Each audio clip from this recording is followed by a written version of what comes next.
The devil has been defeated. Don't let him shakara you. Don't let him shakara you.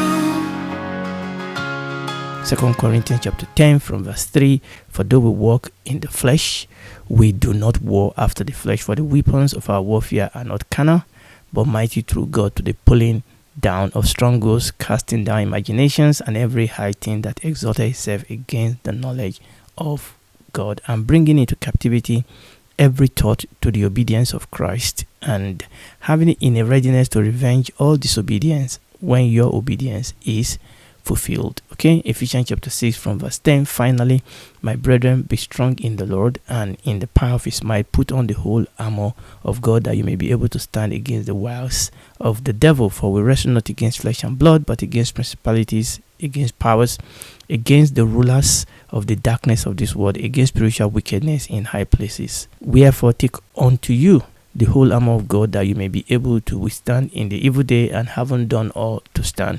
Stand therefore, having your loins girt about with truth, and having on the breastplate of righteousness, and your feet shod with the preparation of the gospel of peace, and above all, taking the shield of faith, wherewith you shall be able to quench all the fiery darts of the wicked, and take the helmet of salvation, and the sword of the Spirit, which is the word of God, praying always with all prayer and supplication in the Spirit, and watching thereunto with all perseverance and supplication for all saints.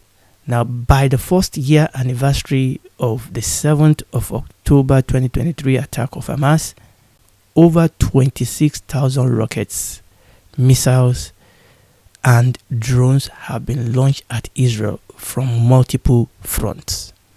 Over 13,000 of those were fired from Gaza, and at least 5,000 of those over 13,000 was fired on October 7th alone.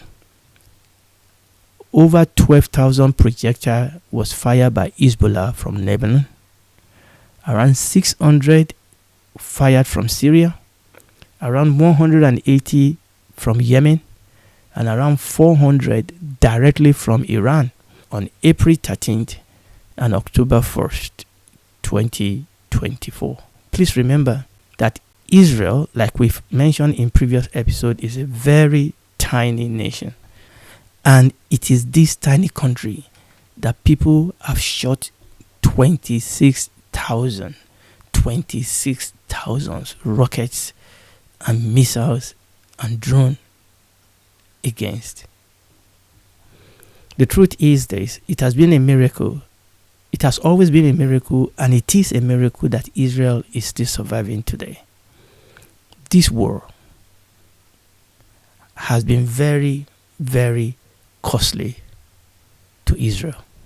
This war has been very, very, very costly to Israel. It has been costly, number one, in the killing and injury to Israeli civilians. The cost of life in people that have been killed and the people that have been injured. And we're not talking about military people now, we're talking about civilians.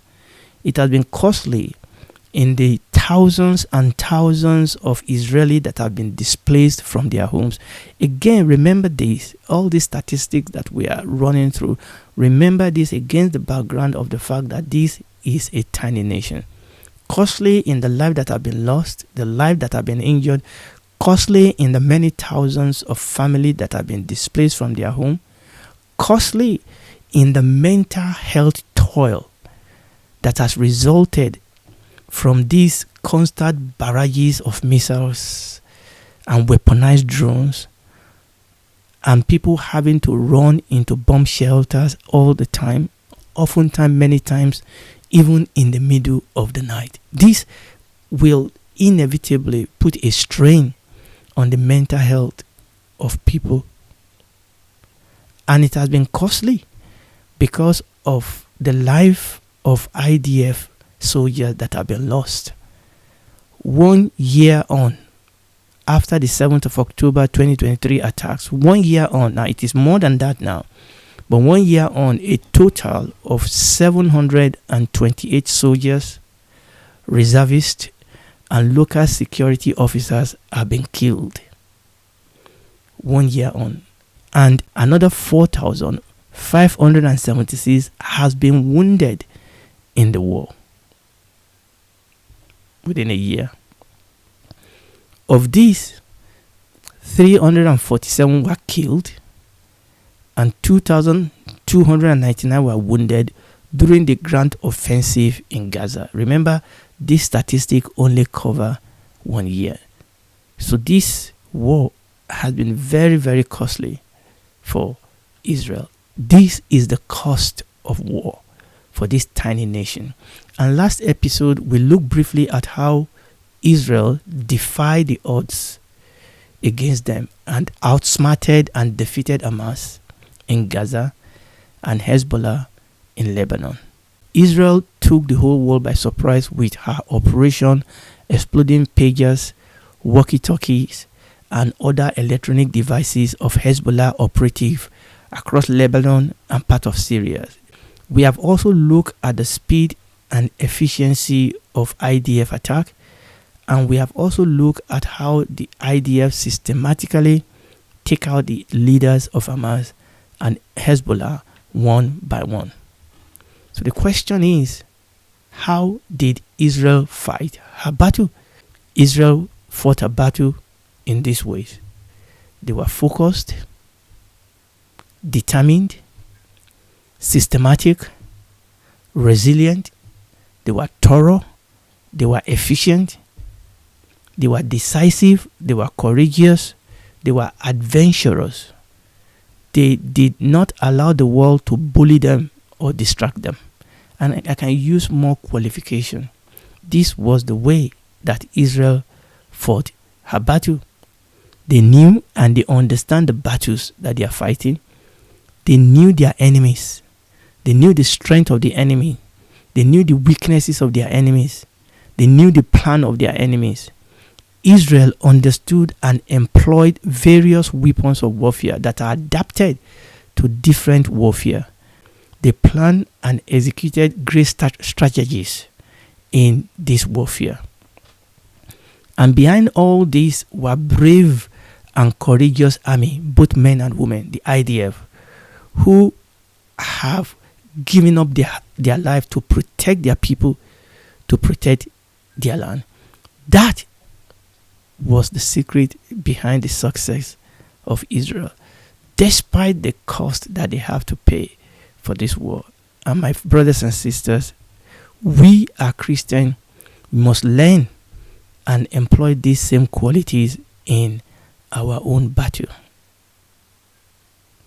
And we have looked at some of this quality as it applies to Christians. We have looked at some of those qualities in episode 23 and episode 24. And in those two episodes, we did brief exegesis of Ephesians chapter 6, verses 11 to 13, 2 Corinthians chapter 10, verses 3 to 4, and 1 Peter chapter 5, verses 8 to 13. And I'm not going to repeat this teaching again. So please, you can go back to those two episodes 23 and 24, and refresh your memory.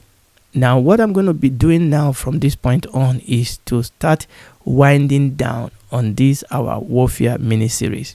I mean, obviously, I don't know how many couple of episodes we have more, but from this point, we are going to be winding down. So what I'm going to do now is I'm going to go back to Ephesians chapter 6, verses 10 to 18, and we are going to take, number one, some final lesson that we have not yet touched on. We have touched on a couple of lessons, but we are going to now go back and touch on some final lessons that we have not touched on yet. Obviously, in the process, we will also go over some of the things that are inevitable to touch on. Is that okay? So let us read Ephesians chapter 6, but this time we are going to read verses 10 and 11. It says, "Finally, my brethren, be strong in the Lord and in the power of his might. Put on the whole armor of God, that you may be able to stand against the wiles of the devil." So Paul is written about so many aspects of Christian living,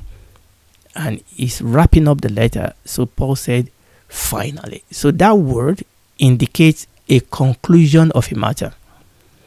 As a conclusion, Paul seems to be saying. In other words, this was a capstone instruction.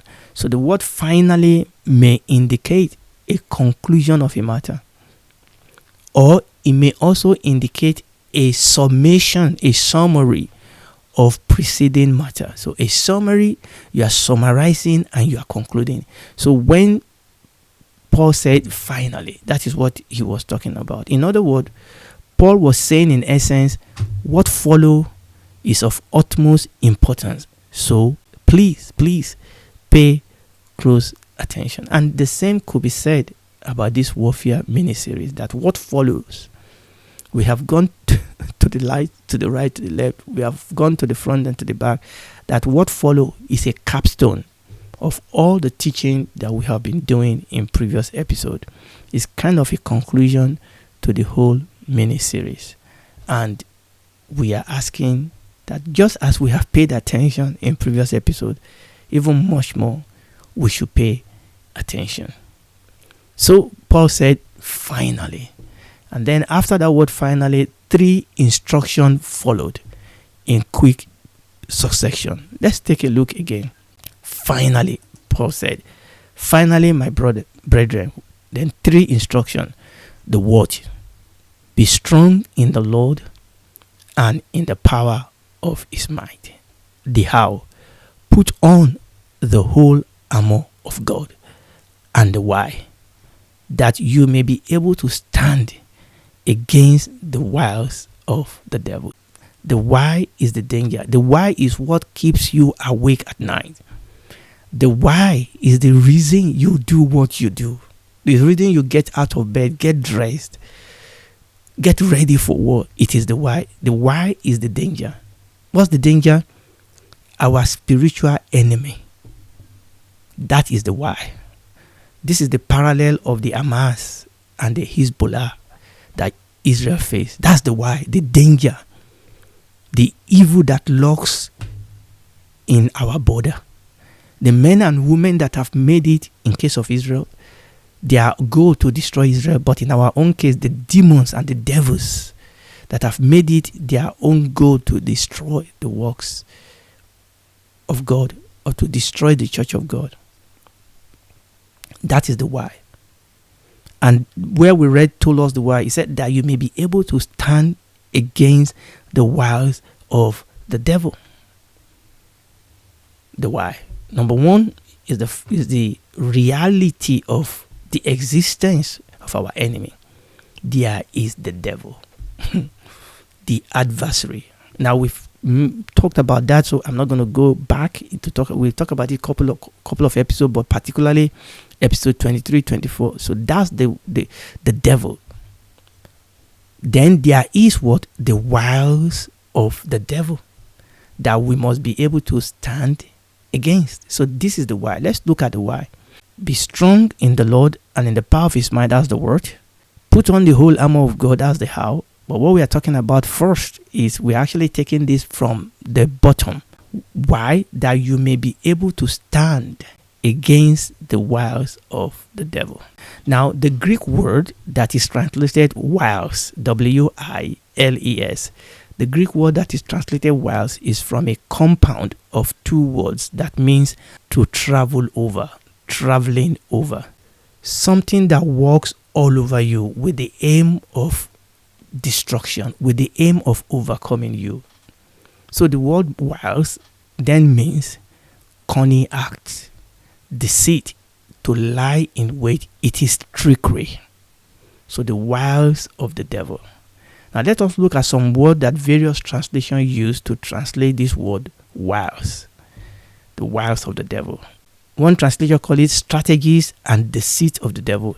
Another one, schemes of the devil, tricks of the devil, deceptive tactics of the adversary, the assault of the devil, the devil's trickery, evil plots. Those are different translations of this word wiles. So there's the devil, and there is the strategies and the deceit of the devil. Strategies of the devil and the deceit of the devil. The scheme, the trick, the deceptive tactic, the assault, the trickery, and the evil plot of the devil. This is the danger. This is the why. The reality of what we have to face. So, these wiles of the devil are methods, are strategies, methods, and strategies of war employed by the devil to attack, overwhelm, and undermine the faith of believers. The strategies, the method of the devil to attack, overwhelm, and undermine the faith of the believer, just like what Hamas and Hezbollah, just like what Iran was using Hamas and Hezbollah to do against the children of Israel. This word wiles actually highlights the subtlety of this spiritual attack, the subtlety of this spiritual attack, the deception of this spiritual attack. Now let's look at the second part. The second part says that you may be able to stand against. So there's the devil, there's the wiles of the devil, the schemes of the devil. Now we must be able to stand against them. And the phrase make your stand or to stand against conveys the idea of holding your ground firmly. It is when we hold our ground firmly, to stand firm, to stand immovable. That is what this phrase conveys. It suggests resilience and steadfastness in the face of opposition. Isn't that telling us exactly what we have been saying in the case of Israel? And the Bible says that this is the character that we also must have, that we also must express. Stand your ground firmly. Stand firm, immovable, resilient, steadfastness. And we read the same instruction in 1 Corinthians chapter 16, verse 13. And I'm going to read this from the Amplified Classic. I'm going to leave the one in bracket alone so that it can be smooth. He said, 1 Corinthians chapter 16, verse 13, say, be alert and be on your guard. Stand firm in faith. Act like men and be courageous. Grow in strength. And so we can see that this same quality that we see manifested in the children of Israel must be manifested in us. Okay, so our enemy is real, number one. The battle is real, number two. The battle is dangerous. This is not a picnic, number three. We must stand our ground and be immovable against this onslaught, number four. And to do this, number five, we need strength. To do this, we need strength. So the question is, where does the strength come from? Now, it comes from step 2 of where we read in Ephesians chapter 6, verses 10 to 11. I'm going to look at it again, but this time, I'm going to read it from bottom up, okay? I'm going to read it from upside down, all right? Let's do that. Is that okay? Okay, so let's do that. So finally, my brethren, this is the danger. And this is what we want you to do. The danger is the wiles of the devil. And you and I need to be able to stand against the wiles of the devil. So we've looked at that, the why. The how. How do we do this? Where does the energy, where does the strength come from? It comes from the how. Put on the whole armor of God. That is where the strength comes from. Put on the whole armor of God. The what? Be strong in the Lord and in the power of his might. In other words, what this area is saying is that when I put on the whole armor of God, that's where the strength comes from. When I put on the whole armor of God, then that is one way for us to be strong. We need the strength. We need the strength that comes from God. We need the power of his might. And that is what is going to be able to allow or enable each one of us to be able to stand against and defeat the onslaught of the devil. It is God's strength. It is not my strength. It is not your strength. It is not my wisdom. It is not your wisdom. It is not our scheming. No, that will fail. It is not by trying to copy the world and doing things the way the world does it. That will fail. The arm of flesh will fail. I need the strength of the Lord. I need the power of his might. But how do I do that? How do I lay hold of that? Is by putting on the whole armor of God. And when I put on the whole armor of God, now I have the strength of the Lord, now I have the strength of the power of his might, then I will be able to stand against the wiles of the devil. So we have looked at the why. Let me put that back again. Praise the Lord. So we have looked at the why very briefly. So next time, by the grace of God, we are going to look at the how. Put on the whole armor of God, and the what, be strong in the Lord and in the power of his might.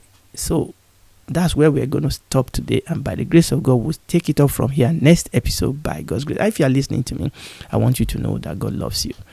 Jesus loves you. Jesus died for you. The cross of the Lord Jesus is a throne. On that cross, he defeated the enemy of your soul, and he bought you victory. But that victory can only be yours if you accepted it. So you can accept that you're a sinner today. Accept Jesus Christ as your Lord and Savior. Ask him to save you. He will save you.